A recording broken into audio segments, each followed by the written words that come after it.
Bonjour à tous, bienvenue dans cette nouvelle vidéo intitulée Loi de probabilité. Définition.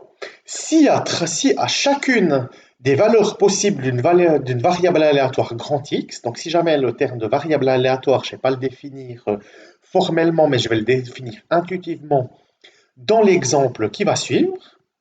Donc une variable aléatoire reste souvent grand X, grand Y, etc. Donc on associe la probabilité de l'événement correspondant, on obtient ce qu'on appelle la loi de probabilité ou de distribution de probabilité de cette variable aléatoire. Voyons un exemple. On va lancer 2 fois de suite une pièce de monnaie. Donc si on définit la variable aléatoire grand X par le nombre de faces obtenues, on obtient la loi de probabilité suivante. Donc en fait une variable aléatoire, donc ici, qu'est-ce qu'on va faire? On va compter sur les 2 lancers combien de fois la pièce va tomber sur face. Donc, elle peut tomber sur face 0 fois, 1 fois ou 2 fois. Donc, la variable aléatoire, elle peut prendre des valeurs 0, 1 ou 2. Donc, quelle est la probabilité que sur les 2 lancers, elle tombe 0 fois sur face? Une chance sur 4. Pourquoi? Parce que il faut faire pile, pile. Elle peut tomber 1 fois sur face avec une probabilité de 1,5 parce qu'elle peut tomber sur pile face ou face pile. Et elle peut tomber 2 fois sur face, donc en faisant face-face, avec une probabilité de 1/4. Remarquons au passage que la somme de cette colonne, c'est 1. Et c'est toujours le cas. Un autre exemple, on va jeter 2 dés. Donc quand on jette 2 dés, à quoi on peut s'intéresser? Par exemple, à la somme des résultats des 2 dés. Donc la variable aléatoire ici, ça va être la somme du premier résultat plus le deuxième. Donc on obtient la loi de probabilité suivante, et notons au passage que la variable aléatoire x, elle a pour résultat un nombre entre 2 et 12, parce qu'au minimum, la somme c'est 2, en faisant 1, 1, et en faisant double 6, c'est 12. Donc quand on jette 2 dés, il y a 36 cas possibles. 6 pour le premier lancé, 6 pour le deuxième, donc au total 6 fois 6. Donc pour que la variable aléatoire, elle prenne la valeur 2, donc il y a une seule possibilité, c'est de faire 1 et 1, donc probabilité de 1 chance sur 36. Pour faire 3, donc c'est 1 chance sur 18. Pourquoi? Parce que quelles sont les possibilités pour que la somme des 2 dés, ça fasse 3? C'est soit on fait 1 au premier lancer, 2 au deuxième, ou alors 2 au premier lancer, 3 au deuxième, 2 au premier lancer, 1 au deuxième, pardon. Donc il y a 2 possibilités. Donc 2 chances sur 36, donc une possibilité de 1 sur 18. Pour 4 lancers, c'est 1 chance sur 12. Pourquoi? Parce que soit ça fait 3, 1, 1, 3, soit ça fait 2, 2, donc 3 possibilités, donc 3 chances sur 36, qui fait 1 chance sur 12, etc.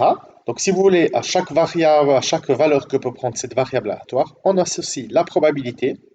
Et en guise d'exercice, je vous invite à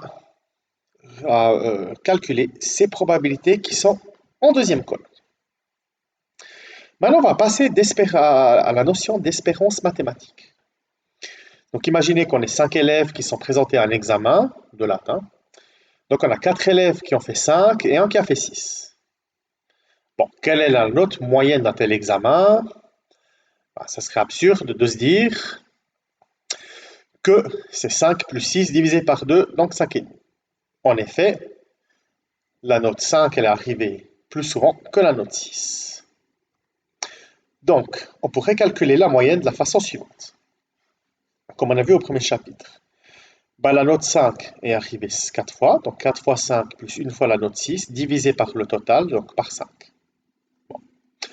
Mais ça, on est d'accord que c'est la même chose que 4 fois 5 sur 5, plus 1 fois 6 sur 5, c'est-à-dire 5 fois 4 cinquièmes plus 6 fois 1 cinquième. Autrement dit, comment interpréter ça? Ben, on peut se dire que d'après les résultats, il y a une probabilité de 1 cinquième de faire 6 et de 4 cinquièmes de faire 5. Donc c'est 5 fois la probabilité de faire 5, c'est-à-dire fois 4 cinquièmes, plus la note 6 fois la probabilité de faire 6 qui vaut 1 cinquième. Donc on trouve 5,2 et vous remarquez le 6 en trop ici. Définition. Donc on considère une variable aléatoire qui peut prendre les valeurs x1, x2 jusqu'à xn. Donc par exemple, si on jette 2 fois un dé, la variable aléatoire elle peut prendre les valeurs 2, 3, 4, 5, 6, 7, 8, 9, 10, 11, 12. La première phrase elle veut dire ça. Avec les probabilités respectives P1, P2, Pn. Donc par exemple, le dé, quand on jette 2 dés, quand on s'intéresse à la somme des points, ben, P1 ça veut dire quoi? Ça veut dire la probabilité que la somme ce soit 2, P2 la probabilité que la somme ce soit 3, etc. Donc on définit ce qu'on appelle l'espérance mathématique et on la note comme ceci. E de x, ben c'est la somme des valeurs que peuvent prendre la variable aléatoire fois la probabilité respective. Et je pense que le mieux c'est de voir un exemple. Donc dans l'exemple du jet de 2 pièces de monnaie, vous vous rappelez que la variable aléatoire elle pouvait prendre la valeur 0 avec une probabilité de 1 quart, la valeur 1 avec une probabilité de 1,5 et la valeur 2 avec la probabilité de 1 quart. Donc l'espérance est 0 fois 1 quart, plus 1 fois 1,5, plus 2 fois 1 quart. Si on calcule tout ça, ça fait 1. Donc ça veut dire quoi? Ça veut dire que quand on jette 2 pièces de monnaie, en moyenne, il y en a une qui tombe sur face. Dans l'exemple du jet des 2 dés, comment on calcule l'espérance mathématique? Puisque la variable aléatoire elle prend une valeur entière entre 0 et entre 2 et 12. Donc c'est 2 fois la probabilité qu'elle tombe sur 2, plus 3 fois la proba qu'elle tombe sur 3, plus 4 fois la probabilité qu'elle tombe sur 12, sur 4, etc. Et ce jusqu'à 12, et on trouve 7. Donc ça veut dire quoi? Ça veut dire que quand on jette 2 dés, en moyenne, la somme, c'est 7. Mais maintenant, imaginez que ce soit un jeu de hasard. Que ce soit un jeu de hasard. Et puis, donc à ce moment-là, l'espérance mathématique, ça correspond au gain qu'un joueur peut espérer retirer du jeu. Si l'espérance est positive, le jeu est favorable. Si l'espérance est négative, c'est un jeu défavorable au joueur.